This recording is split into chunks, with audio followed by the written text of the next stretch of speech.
Morning, सभी को नमस्ते। आज हम लोग मैथ के इम्पोर्टेंट क्वेश्चन जो है पढ़ेंगे। आज का टॉपिक काफ़ी इंटरेस्टिंग है और आज हम लोग साधारण ब्याज से संबंधित सारे क्वेश्चन जो है छोटी सी छोटी बातों को क्लियर करेंगे। तो आज साधारण ब्याज का पार्ट 1 है और इस पार्ट 1 में हम लोग को सोल्व करने का प्रयास करेंगे। इस तरह से हमारे पार्ट 1, पार्ट 2, पार्ट 3 करके सारे क्वेश्चन आएंगे और ब्याज से संबंधित जितने क्वेश्चन हैं कंपटीशन के व्यू से, चाहे वो रेलवे का एग्जाम हो, चाहे एसएससी का एग्जाम हो या फिर कोई सिपाही का एग्जाम हो, तो पार्ट बाय पार्ट करके हम सारे क्वेश्चन करेंगे। तो आज हम लोग बस इतना ही सीखने वाले हैं कि साधारण ब्याज जो होता है क्या होता है और उसको हम लोग जो होता है उसको कैसे प्रयोग करेंगे, और साधारण ब्याज से छोटा छोटा जो चीज़ होता है उसको उस चीज़ को हम लोग कैसे क्लियर करेंगे। तो साधारण ब्याज क्या, सबसे पहले हम लोग ये देखते हैं कि साधारण ब्याज जब डिफिनेशन क्या होता है।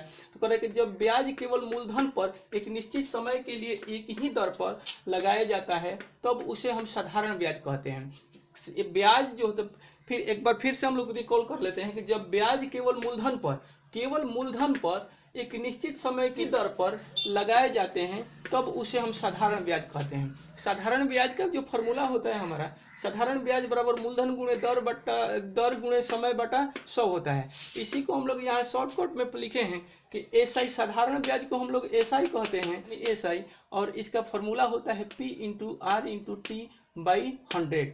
एक चीज और आप लोगों को, हम लोगों को याद क्या रखना है कि साधारण ब्याज जो होता है हमेशा, नोट्स में हम बनाकर लिख दिए कि साधारण ब्याज हमेशा वर्ष पर ही लागू होता है। अगर दिन दे दे, ठीक है, महीना दे दे, तो हम लोग उसको सबसे पहले क्या करेंगे, कन्वर्ट वर्ष में करेंगे। जब तक वर्ष में नहीं करेंगे तब तक ये जो होता है नहीं बनेगा, ठीक है। तो हमेशा याद रखना है क्या कि हमेशा समय जो होगा एक निश्चित वर्ष में ही लागू होगा। तो इस तरह से साधारण ब्याज को हम लोग, जैसे साधारण ब्याज को सिंपल इंटरेस्ट कहते हैं, सिंपल इंटरेस्ट, और इसको एसआई कहते हैं। सेकेंड बात क्या कि मूलधन जो होता है उसको प्रिंसिपल कहते हैं, उसे पी से सूचित करते हैं।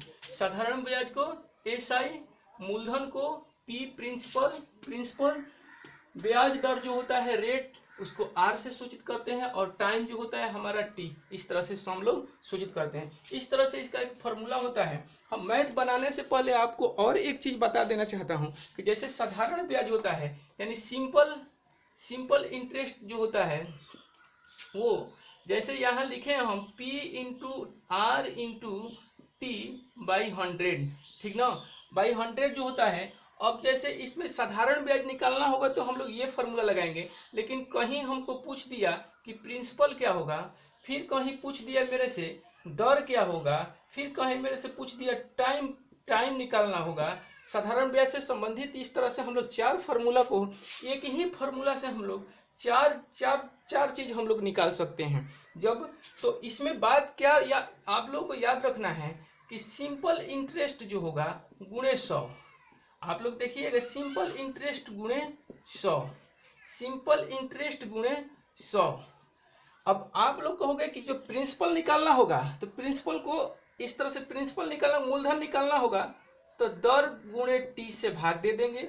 अगर रेट निकालना होगा तो मूलधन गुणे टाइम से भाग दे देंगे। अगर टाइम निकालना होगा तो पी गुणे, यानी प्रिंसिपल गुणे टाइम से भाग दे देंगे। तो इस तरह से हम सारे जो है, इस तरह से सारे के सारे फॉर्मूले हम लोग क्या कर लेंगे, कंप्लीट कर लेंगे। तो ये चीज था, एक ही चीज से हम लोग इस तरह से सिंपल इंटरेस्ट का, साधारण ब्याज से सारे जो है ये फॉर्मूला जो हमारा काफी इंपॉर्टेंट है और काफी ये कामगर है। इस तरह से हम लोग इसको मैथ में प्रयोग करेंगे। तो ये सारे चीज जिस टाइप के बनेंगे और किस तरह से उसको हम लोग सॉल्व करेंगे ये देखते हैं। जैसे अगर क्वेश्चन हो कि 5,000 रुपए का 4% की दर से 3 वर्ष का साधारण ब्याज क्या होगा, क्या पूछा है, दिया है क्या क्या, तो दिया है हमारा, दिया है 5,000 प्रिंसिपल कितना है। तो जब इस तरह से दिया हुआ होगा तो हम लोग करेंगे कैसे इसको सोल्व, तो होता है साधारण ब्याज, यहाँ पूछ रहा है कि साधारण ब्याज क्या होगा।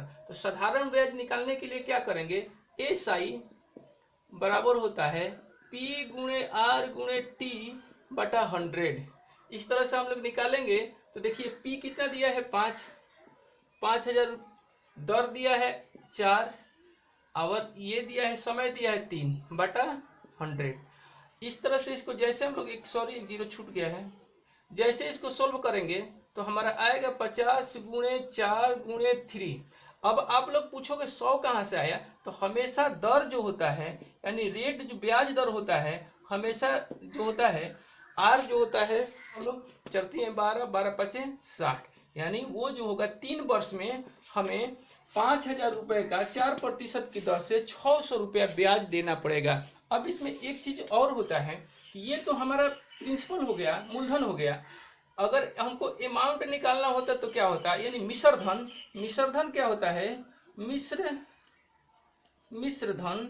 मिश्रधन जो होता है हमारा, मिश्रधन को अमाउंट कहते हैं। और मिश्रधन जो होता है P प्लस SI, यानी साधारण ब्याज को जैसे करेंगे, यानी 6,000 5,000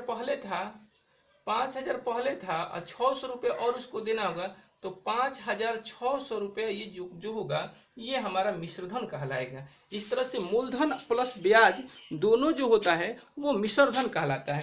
तो ये हमारा एक साधारण सा क्वेश्चन था, सिंपल क्वेश्चन था। इस तरह इसको हम लोग सोल्व ऐसे करेंगे। यदि क्वेश्चन आ जाए, हम अलग अलग टाइप के आप लोग को क्वेश्चन बताएंगे। क्वेश्चन दूसरा आ जाए, क्वेश्चन नंबर दूसरा आ जाए, यदि पूर्णांक में आ जाए दर तो क्या करेंगे। यदि पूर्णांक में दर आ जाए तो हम लोग करेंगे क्या, जैसे आप लोगों को अलग अलग टाइप से करवाऊंगा। इस तरह से क्वेश्चन हमारा है कि 8,000 रुपया। पहला क्वेश्चन जो था सिंपल था, सब में दर और सब था। यहाँ देखिए कि यह पूर्णांक में आ जाएगा तो क्या करेंगे, तो यहाँ देखिए हमारा प्रिंसिपल दे दिया है, यहाँ दर दिया है, ये प्रिंसिपल हमारा है, ये रेट ऑफ है, और यहाँ जो है टाइम है। तो इस तरह से पूछा है कि साधारण ब्याज यानी SI पूछा है हमारा। SI जो होता है, SI का मतलब साधारण ब्याज। तो हम लोग कैसे फाइंड करेंगे, तो साधारण ब्याज यानी SI बराबर जो होता है P into R into T बटा 100। ठीक है, तो जैसे इसको सॉल्व करेंगे, यानी 8,000 दर कितना है हमारा, तो हम लोग दर क्या करेंगे, दर तो R बराबर कितना दिया है, तो 3.1/4% दिया है। तो हम इसको चलते हैं 12 13/4% कर लेंगे। तो अब यहाँ जो हम लोग क्या करेंगे, 13 गुणे 5 बटा ये 4 जो है यहाँ लिखेंगे, 100 जो है यहाँ लिखेंगे, ऐसे।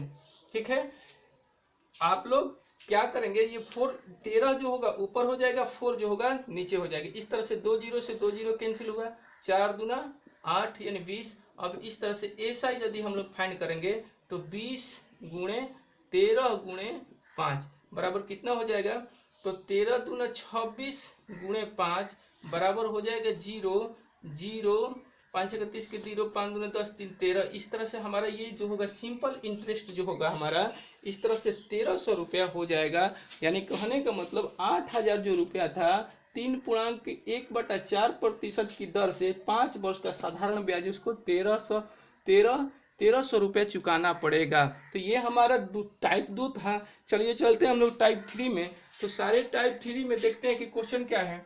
हम लोग क्या किए कि यहाँ मूलधन है, यहाँ दर है, यहाँ वर्ष है। ठीक है, दर को हम लोग क्या कर लेंगे, पूर्णांक में दिया है तो बाटा में चेंज कर लेंगे, अंश को अंश ऊपर रखेंगे, हर को नीचे रखेंगे। इस तरह से सभी चीज को हम लोग नियमबद्ध तरीके से काटाकर हम लोग प्राप्त अमाउंट पूछ देता तो क्या करते, 8,000 पहले से है और 1300 बाद में है। तो इस तरह से 00 यहाँ 3 यहाँ 9 यानी टोटल 9,300 रुपया हम लोगों को चुकाना। साधारण ब्याज क्या होगा, साधारण ब्याज क्या होगा अगर ऐसे क्वेश्चन आ जाए तो क्या करेंगे। अच्छा, इसमें डिफरेंट क्या है, तो डिफरेंट यहाँ हम लोग देखेंगे कि यहाँ भी पूर्णांक में है, यहाँ भी पूर्णांक है और यहाँ भी वर्ष भी बाटा में है। तो हम लोग इसको कैसे सोल्व करेंगे, तो चलिए चलते हैं। काफ़ी इंटरेस्टिंग है और ये जो परीक्षा के व्यू से काफ़ी इंपॉर्टेंट है और इसको हम लोग सोल्व कैसे करेंगे तो ये चलिए देखते हैं। तो क्या क्या दिया है, यहाँ हमारा क्या दिया है, यहाँ हमारा दिया है प्रिंसिपल P, यानी आप चाहो तो लिख भी सकते हो कि दिया है P। करेंगे फॉर्मूला क्या होता है, SI बराबर होता है P into R into T बटा 100। तो ये क्या हो जाएगा 100, यानी P कितना है हमारा 10,000 है, कहाँ 10,000 है। हाँ, दर देखिए, दर हमारा 17 है तो 17 ऊपर लिखेंगे और यहाँ वर्ष 3 है तो सारा नीचे वाला चीज 100, यहाँ नीचे नीचे 5 है और यहाँ नीचे 4 है। ऐसे लिखकर जैसे इसको सोल्व करेंगे हम क्वेश्चन का आंसर प्राप्त कर लेंगे। तो 2 जीरो से 2 जीरो कैंसिल, इस तरह से इसको कटाएंगे इससे, तो 5 दूना 10 20, इसको कटाएंगे इससे तो 5, इस तरह से हमारा आया 5 गुणे 17 गुणे 3।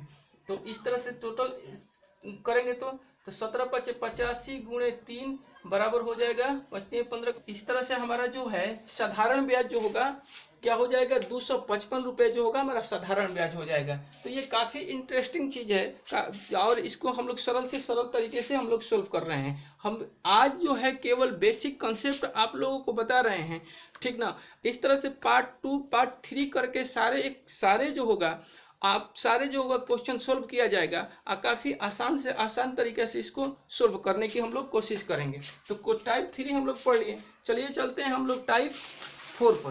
तो ये काफ़ी इस तरह से देखिए, यहाँ मूलधन है, यहाँ दर है, यहाँ वर्ष है, और इस तरह से हम इस सबको क्या कर लेंगे, सबसे पहले इसको लिख लेंगे, लिखने के बाद जो है फॉर्मूला को हम लोग रख के सोल्व कर लेंगे। आगे चलिए चलते हैं टाइप, इस तरह से टाइप हम लोग आगे देखते हैं। आगे का टाइप जो होगा किस टाइप से क्वेश्चन बनेगा, चाहे कोई भी एग्जाम हो, एग्जाम के व्यू से काफ़ी इंपॉर्टेंट है। और इस चीज़ को ये जो होता है हमेशा 1-2 क्वेश्चन जो होता है साधारण ब्याज से परीक्षा में, किसी भी परीक्षा में देखने को मिलता है। किसी धन पर 525 रुपया, किस धन पर, सॉरी यानी किस धन पर पूछा है। तो इस तरह से हम लोग क्या कर लेंगे, किस धन पर इतना 3.1/2% वार्षिक ब्याज दर, 2.1/2 वर्ष का साधारण ब्याज इतना रुपया है। तो वो धन पूछ रहा है यानी प्रिंसिपल पूछ रहा है, यानी मूलधन पूछ रहा है कि मूलधन क्या होगा। तो क्या करेंगे हम लोग, सबसे पहले लिख लेते हैं कि क्या क्या दिया है, और जो नहीं दिया है उसको क्या कर लेंगे। देखिए यहाँ क्या दिया है, यहाँ आप लोग कहोगे कि दर दिया है यानी रेट ऑफ दिया है। रेट ऑफ कितना दिया है, तो 3.1/2%। इसको जैसे बाटा में चेंज करेंगे तो कितना होगा 7। किस धन पर, यानी हम लोग को फाइंड करना है P बराबर क्या होगा। तो सूत्र हम लोग फॉर्मूला जानते हैं, और ये फॉर्मूला जो होगा हम लोग कैसे इसको सिद्ध करेंगे, सोल्व करेंगे। तो इसमें देखते हैं जैसे कर लेंगे। तो चलिए रखते हैं 525 बराबर P हमारा प्रिंसिपल नहीं दिया हुआ है, तो प्रिंसिपल नहीं दिया हो तो प्रिंसिपल हम लोग को ज्ञात करना है किस धन पर, वो धन प्राप्त करना है। दर कितना है, तो दर हमारा क्या है 7/2। तो 7 को ऊपर लिखेंगे, इसके बाद 2 को नीचे लिखेंगे, इसके बाद वर्ष जो है 5/2, 5 ऊपर और 2 नीचे, यहाँ 100 जो है लिखेंगे। और जैसे इसको सोल्व करेंगे तो सोल्व करते हैं 525 बराबर यहाँ हो जाएगा 35, ये ऊपर P बटा ये हो जाएगा 400।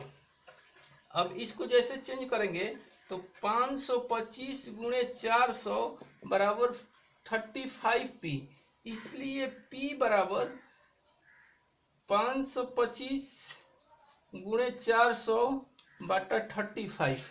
अब इसको सोल्व करेंगे हम लोग, 5 से कट रहा है, 5 से 5 7 35 और 5 के 5 8 40, इस तरह से इसको देखते हैं कट रहा है क्या। 5 के 5 एकम 5, 7 7 49, 7 7 49 50, 7 5 35 कट गया 7 से। तो इस तरह से कटाएंगे तो यहाँ आ गया 75 गुणे 80 बराबर कितना हो गया 8 5 40, 40 के 0 हाथ में 4, 8 7 56 57 58 59 60, यानी टोटल हमारा हो गया इस तरह से। वो राशि जो है वो राशि क्या है, यानी वो राशि जो है हमारा 6000 रुपया होगा। इस तरह से हम लोग इसको काफ़ी आसान तरीके से सोल्व कर लेंगे। बाकी और टाइप है, इस तरह से और टाइप हम लोग देखते हैं कि टाइप इस तरह से जितने टाइप होंगे हम सारे के सारे जो होंगे टाइप को सोल्व करेंगे। इस तरह से हम लोग देखते हैं क्वेश्चन नंबर 5 और टाइप ये 5 है। ये क्वेश्चन काफी इंपॉर्टेंट है और क्वेश्चन जो है हमारा कह रहा है कि यदि एक व्यक्ति 20,000 रुपए की राशि 4% की दर से 73 दिन के लिए उधार लेता है तो उसे कितनी राशि कितनी रुपए साधारण ब्याज चुकानी होगी। तो यहाँ जो है हमारा इस चीज को देखिए, हम रेड से इसको क्या कर दिए हैं, घेर दिए हैं, ताकि ये बात आप लोगों को दिमाग में चले कि जब भी दिन देगा तो दिन को हम लोग कन्वर्ट करेंगे किस में, वर्ष में। जैसे यहाँ लिखा हुआ है कि जब भी समय हमेशा एक निश्चित वर्ष पर ही लागू होगा, साधारण ब्याज में हमेशा समय एक निश्चित वर्ष पर लागू होता है। तो इसमें क्या क्या दिया है, इसमें कहोगे कि प्रिंसिपल दिया है। ये हमारा जो प्रिंसिपल है यानी 20,000 रुपये, ये हमारा प्रिंसिपल है। इसके बाद दर दिया है, रेट दिया है कितने। तो जब भी दिन देगा अगर, तो उसको वर्ष में चेंज करने के लिए 365 से भाग दे देंगे। तो 365 से जैसे भाग देंगे यानी 73/365, तो हम ये वर्ष में, ये हमारा वर्ष हो जाएगा। ठीक है, तो इसको कैसे सोल्व करेंगे ये चीज देखते हैं। तो एसआई यहाँ पूछा है कि साधारण ब्याज कितनी चुकानी होगी। तो एसआई बराबर होता है P into R into T बटा 100। तो इस तरह से हम इसको सोल्व करेंगे। P कितना दिया है, 20,000 रुपये, दर कितना है 4%। आप देखिए वर्ष ये है, तो 73 को ऊपर लिखेंगे और बाकी यहाँ 100 होता है तो 100 और 365 जो होगा यहाँ हम लोग लिखेंगे। क्योंकि 365 क्यों लिखे, क्योंकि हमेशा दिन को वर्ष में बदलने के लिए 365 लिखेंगे। अब इसको जैसे सोल्व करेंगे तो तो 73 से ये कटेगा 5 बार में, 2 0 से 2 कैंसिल, इस तरह से 5 से इसको कैंसिल करेंगे तो यहाँ हो गया 40। इस तरह से 40 गुणे 4 बराबर करेंगे तो इस तरह से 4 4 का 16 यानी 160 रुपये उसको क्या करना पड़ेगा, चुकाना पड़ेगा साधारण ब्याज के रूप में। इस तरह से हम लगभग 5 टाइप के क्वेश्चन जो है साधारण ब्याज से, आज हमारा बेसिक कॉन्सेप्ट था और बेसिक कॉन्सेप्ट इंटरेस्टिंग है। और उससे इंटरेस्टिंग ये बात है कि हम लोगों को साधारण ब्याज जो है, आज हम लोग सीखें कि साधारण ब्याज होता क्या है, कैसे इसको लागू करते हैं। ये चीज़ जो होता है साधारण ब्याज, जो इस तरह से हम लोग 5 टाइप जो है अगले हम लोग पार्ट 2 में और पार्ट 3 में साधारण ब्याज से संबंधित सारे क्वेश्चन जो है हम लोग कवर करने की कोशिश करेंगे।